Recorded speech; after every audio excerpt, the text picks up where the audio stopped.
స్వామీ, నాతో మాట్లాడవా? నాన్న రోజూ నీకు పాలిస్తాడు కదా, ఈరోజు నేను తెచ్చాను. భయమేస్తోంది, కాని నువ్విక్కడున్నావని తెలుసు.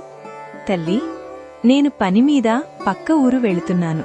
శివయ్యకు పాలు సమర్పించడం మర్చిపోకు. శ్రద్ధగా వెళ్ళిరా.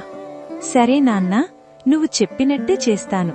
స్వామికి పాలిచ్చే బాధ్యత నాది. మెల్లగా నడవాలి, పాలు కింద పడకూడదు. శివయ్య ఆకలితో ఉంటారు. త్వరగా వెళ్ళాలి. ఇదిగో స్వామి, పాలు తెచ్చాను. నాన్న తెచ్చే పాలకంటే ఇవి చాలా రుచిగా ఉంటాయి.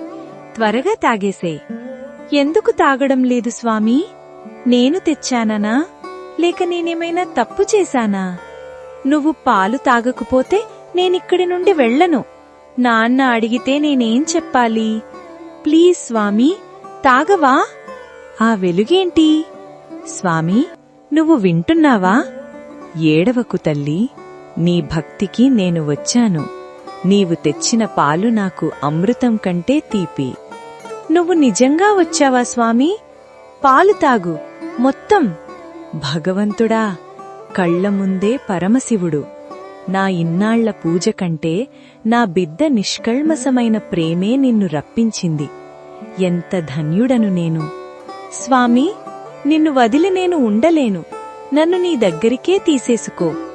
రా తల్లీ, నీ పవిత్ర ఆత్మ నాలోనే లీనమవుతుంది.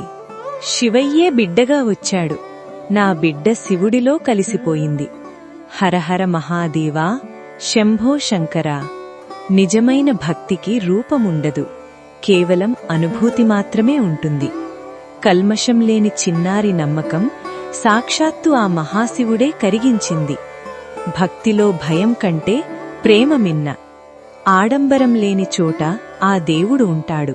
నిష్కల్మసమైన భక్తికి భగవంతుడు ఎప్పుడూ దాసుడే.